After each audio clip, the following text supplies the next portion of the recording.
At 35, Daniel stood in front of his team, blaming everyone but himself for the project's failure. In that moment, he wasn't a leader. He was a boy, still running from his own shadow. In a sleek New York office, Daniel, a mid-level manager, faced his team after a failed product launch. The room was tense, eyes fixed on him. He could have owned the mistake. His rushed decisions had derailed the timeline. Instead, he pointed fingers. The designers were sloppy. The coders were slow. The budget was too tight. His voice grew sharp, his face flushed. Then, one junior employee, Sarah, quietly said, "We followed your plan, Daniel." The room went still. In that piercing silence, Daniel saw himself reflected, not as the leader he thought he was, but as a man trapped in the tantrums of his youth. Why do we, as adults, sometimes act like children?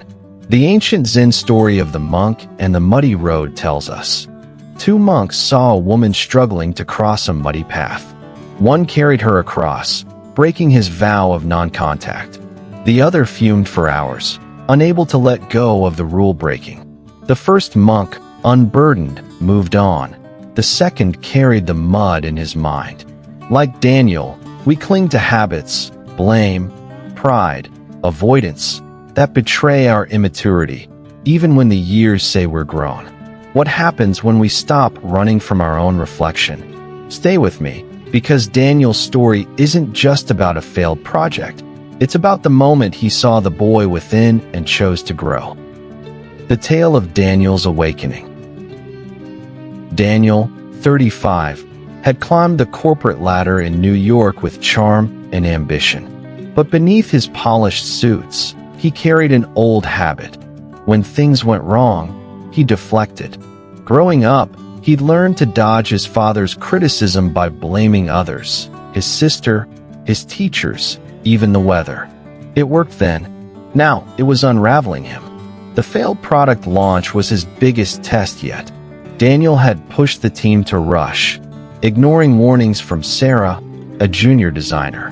When the client rejected the work, Daniel's instinct was to protect himself. He spent the meeting listing everyone else's failures, his voice echoing the boy who once argued his way out of trouble.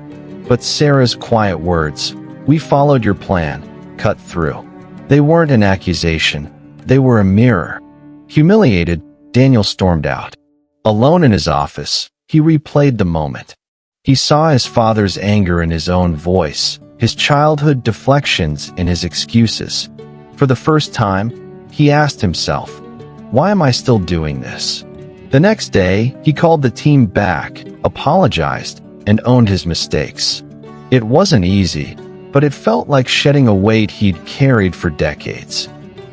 The commentary, a Buddhist or life wisdom view. The Buddha taught in the Dhammapada, "The fool who knows he is a fool is wise at least in that." Immaturity isn't about age. It's about clinging to the self-attachment of the five aggregates. Daniel's habit of blame was a form of clinging to a self-image that couldn't be wrong.